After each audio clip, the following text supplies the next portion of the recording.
Praise the lord. దేవుని నామానికి మహిమ కలుగును గాక. మరలా ఈ యొక్క అద్భుతమైన రీతిలో మరలా ఈ యొక్క 40 రోజుల ఉపవాస ప్రార్థనలో ఈ యొక్క 21వ రోజులోనికి మిమ్మల్ని అందరూ కూడా ప్రేమపూర్వకంగా ఆహ్వానిస్తున్నాను. దేవుడు మిమ్మల్ని మీ కుటుంబాలని యొక్క అంత్య దినాలలో దేవుని యొక్క రాకడకై నిందారహితులుగా సిద్ధపరిచి దీవించి ఆశీర్వదించును గాక. ఆమేన్. హల్లెలూయా. వాక్యం చదువుకుందాం. ఎజ్రా గ్రంథం 8వ అధ్యాయం 22వ వచనం. మేలు కలుగజేయుటకై ఆయనను ఆశ్రయించు వారందరికీ మా దేవుని హస్తము తోడుగా ఉండును. హల్లెలూయా, హల్లెలూయా. చూడండి, మేలు కలుగజేయుటకై ఆయనను ఆశ్రయించు వారందరికీ మా దేవుని హస్తము తోడుగా ఉండును. ఎస్, చూడండి, నీ జీవితంలో మేలు కలుగజేయుటకై, నీకు మేలు కలగడానికి, నీ జీవితంలో నీకు ఒక కార్యంను జరిగించడానికి, నీ లైఫ్లో ఆ యొక్క మేలును కలగడానికి, చూడండి, నువ్వు ఆశ్రయించి ఉన్నావు. నువ్వెవరిని ఆశ్రయించి ఉన్నావు? చూడండి, ఎజ్రా రాజు దగ్గరికి వెళ్ళి ఆ యొక్క యుద్ధానికి రౌతులను కావాలని అడగడానికి ఎజ్రాకు సిగ్గు కలిగిందంట. ఎస్, హల్లెలూయా, హల్లెలూయా. చూడండి, మా దేవుడు మా పక్షమున ఉండగా మాకు విరోధి ఎవడు అని అంటాడు కదా. హల్లెలూయా. ఎస్, దేవుని యొక్క సహాయమునే ఎజ్రా ఇక్కడ కోరుతా ఉన్నాడు కదండి. దేవుని యొక్క సహాయమునే వీరు కోరుతా ఉన్నారు. అందుకనే మేలు కలుగజేయుటకై, హల్లెలూయా, మేలు కలుగజేయుటకై ఆయనను ఆశ్రయించు వారందరికీ మా దేవుని హస్తము తోడుగా ఉండను. ఈరోజు నువ్వు దేవునిని ఆశ్రయిస్తున్నట్లయితే, ఈరోజు నువ్వు ఆయనను ఆధారం చేసుకుని ఈరోజు నీ లైఫ్లో నువ్వు ముందుకు కొనసాగుతున్నట్లయితే ఖచ్చితంగా దేవుని హస్తము నీకు తోడుగా ఉంటుంది నీ జీవితంలో మేలు జరగడానికి. హల్లెలూయా. నీ జీవితంలో దేవుడు గొప్ప కార్యములను జరిగించడానికి ఖచ్చితంగా దేవుని హస్తము నీకు తోడుగా ఉంటుంది. అందుకనే చూడండి, నువ్వు ప్రతి విషయంలో నువ్వు దేవుని మీద నువ్వు డిపెండ్ అవ్వడం నేర్చుకో.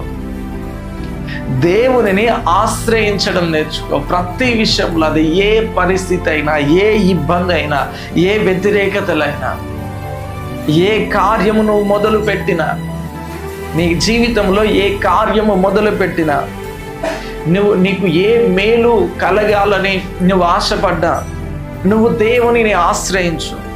దేవునిని ఆశ్రయించినట్లయితే ఆయన హస్తము నీకు తోడుగా ఉంటుందట. హల్లెలూయా, హల్లెలూయా. చూడండి, ఇక్కడ వీరు ఎవ్వరి యొక్క సహాయమును కోరలేరండి. హల్లెలూయా. ఈ సంగతిని బట్టి వారు ఉపవాసం ఉండి వారు ప్రార్థించినప్పుడు కూడా దేవుడు వాళ్ళ యొక్క మనవిని ఆలకించినట్టు. హల్లెలూయా. వాళ్ళకు దేవుడు ఆ యుద్ధానికి కావలసిన సహాయమునంతా కూడా దేవుడే అనుగ్రహించిండు. దేవుడు వారికి తోడుగా ఉండి ఆ యుద్ధములో దేవుడు వారికి విజయమును అనుగ్రహించాడు. హల్లెలూయా, జయమును అనుగ్రహించాడు. ఈరోజు నీ జీవితంలో నువ్వు వెళ్తున్న ప్రయాణంలో, నీ యొక్క ఆధ్యాత్మిక జీవితంలో, నీ యొక్క స్పిరిచువల్ వార్లో నువ్వు ఎవరిని ఆశ్రయిస్తున్నావు? చూడండి, మీరు గనక దేవునిని ఆశ్రయించగలిగే వారిగా మీరున్నట్లయితే, మీరు దేని విషయంలో, ఆ కొదువ విషయంలో నువ్వు భయపడని అవసరం లేదు. నీ లేమి విషయంలో నువ్వు భయపడని అవసరం లేదు. హల్లెలూయా, హల్లెలూయా. ఎస్, లేమి విషయంలో, కొదువ విషయంలో నువ్వు భయపడని అవసరం లేదు. చూడండి, దేవుడు ఇశ్రాయేళ్ల పక్షాన ఉన్నాడు. ఐగుప్తులో భయంకరమైన కరువు, కానీ ఇశ్రాయేళ్లు ఉంటున్న ప్రదేశంలో సమృద్ధితో జీవించారు. ఐగుప్తులో మొత్తం చీకటి, కానీ ఇశ్రాయేలులో ఉంటున్న ఆ యొక్క ప్రదేశంలో గొప్ప వెలుగు. హల్లెలూయా, హల్లెలూయా. ఐగుప్తులో భయంకరమైన మరణ వేదన, ఆర్తనాదాలు వినిపిస్తున్నాయి, కానీ ఇశ్రాయేలు ఉంటున్న ఆ యొక్క ప్రదేశంలో సంతోషము, సమాధానము, నెమ్మదిని వారిని నిలబడి చేస్తూ ఉంది. ఎస్, ఇశ్రాయేలులు దేవుని ఆశ్రయించి ఉన్నారు. ఐగుప్తీయులు దేవుని యొక్క ప్రజలకు విరోధంగా నిలిచారు. మోషేకు విరోధంగా నిలిచారు, దేవునికి విరోధంగా నిలిచారు. అందుకని చూడండి, నీ లైఫ్లో నువ్వు దేవునిని నిజంగా మీరు దేవునిని ఆశ్రయించడం నేర్చుకోనండి. అందుకనే ఆయనను ఆశ్రయిస్తే ఏ విధంగా నీ లైఫ్ ఉంటుందో నువ్వు దానిని రుచి చూడాలి. నువ్వు దానిని ఒకవేళ నువ్వు రుచి చూడగలిగినట్లయితే ఇదిగో నీ జీవితంలో ఆయనను ఎప్పటికీ కూడా వదిలేయు. ఆయన యొక్క సహాయమును నువ్వు కోరుకున్నట్లయితే, ఆయన యొక్క సహాయమునకు నువ్వు అలవాటైనట్లయితే నువ్వు ఖచ్చితంగా ఆయనను అసలు వదిలిపెట్టవు. దేవుడు నీ జీవితంలో గొప్ప కార్యములను జరిగించబోతున్నాడు. అందుకనే నువ్వు ఏ విషయంలో బట్టి నువ్వు వేదన పడుతున్నావేమో, అప్పుల విషయమా, నీకు పూట గడవని పరిస్థితిలో ఉన్నావా, ఉద్యోగం లేని పరిస్థితిలో ఉన్నావా, అనేకులు నిన్ను అవమానపరుస్తున్నారా, అనేకులు నిన్ను నిందిస్తున్నారా, అనేకులు నిన్ను వ్యతిరేకిస్తున్నారా, అనేకులు నిన్ను చులకనగా చూస్తున్నారా? నో, అవి ఏం కూడా జరిగాయి. వారందరినీ దేవుడు సిగ్గుపరిచే ఒక దినము రాబోతుంది. హల్లెలూయా, ఒక దినము రాబోతుంది. అందుకనే మేలు కలుగ చేయుటకై ఆయనను ఆశ్రయించు వారందరికీ మా దేవుని హస్తము తోడుగా ఉండును. హల్లెలూయా. మేలు కలగజేయడానికి దేవుడు నీ జీవితంలో మేలు కలగజేయడానికి నువ్వు దేవుని ఒకవేళ నువ్వు ఆశ్రయించి ఉన్నట్లయితే, నీ జీవితంలో నీకు మేలు కలగడానికి నువ్వు దేవుని ఆశ్రయించున్నట్లయితే నువ్వు సిగ్గుపడనవసరమే లేదు. ఎందుకనంటే ఆయన హస్తము నీకు తోడుగా ఉండబోతుంది. ఆయన హస్తము ద్వారా నీవు సాహస కార్యములను జరిగించబోతున్నావు. హల్లెలూయా. ఆయన హస్త బలమును బట్టి ఇదిగో ప్రతి ఆ యొక్క యుద్ధములో నీవే విజయాన్ని పొందుకోబోతున్నావు. నీ యొక్క ఆధ్యాత్మిక యుద్ధం ఏదైతే ఉంటుందో, నీ యొక్క ఆధ్యాత్మిక యుద్ధం ఏదైతే ఉంటుందో, నీ యొక్క ఆత్మీయ యుద్ధం ఏదైతే ఉంటుందో, ఆ యుద్ధంలో నీదే విజయముగా ఉండబోతుంది. నీవే విజయాన్ని పొందుకోబోతున్నావు. కనుక ఏ విషయంలో కూడా నువ్వు వరి అవ్వకండి. దయచేసి చెప్తున్నా, ఏ విషయంలో కూడా మీరు టెన్షన్ పడకండి. దేవునిని ఆశ్రయించండి.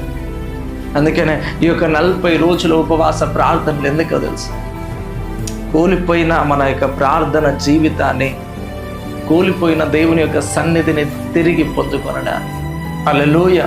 ఎంతమంది నమ్ముతున్నారండి? అందుకనే మీరందరూ కూడా దేవుని సన్నిధిలో ప్రార్థించడం ప్రారంభించండి, దేవునిని ఆశ్రయించడం ప్రారంభించండి. ఖచ్చితంగా దేవుడు నీ జీవితంలో గొప్ప కార్యములను జరిగించబోతున్నాడు. హల్లెలూయా, హల్లెలూయా.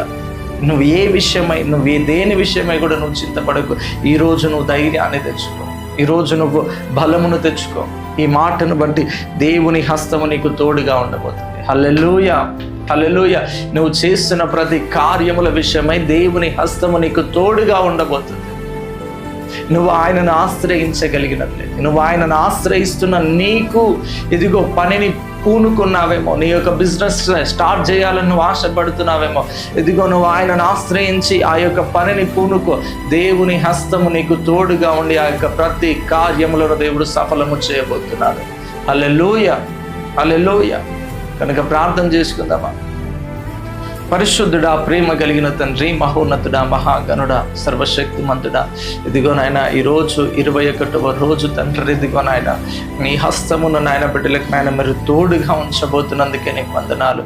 ఇక 40 రోజుల ఉపవాస ప్రార్థనలో నాయన ఇదిగో నాయన దానియేలు ప్రార్థన నాయన మీరు ఆలకించినట్లుగా తండ్రి, బిడ్డలు ఏ విషయాల నిమిత్తం తండ్రి ఇదిగో నాయన నీ సన్నిధిలో మొరపెట్టినారో తండ్రి, ప్రతి సమాధానంకి ఇదిగో నాయన వారి యొక్క ప్రతి ప్రార్థన విన్నపానికి నాయన మీరు సమాధానమును అనుగ్రహించి వారి జీవితంలో ఇదిగోనైనా నీ హస్తమును వారికి తోడుగా ఉంచి ఇదిగోనైనా వారి యొక్క జీవితాన్ని ఇదిగోనైనా మీరు ముందుకు నడిపించమని నజరేయుడైన యేసుక్రీస్తు నామములో అడిగి వేడుకొనుచున్నాము తండ్రి, ఆమేన్.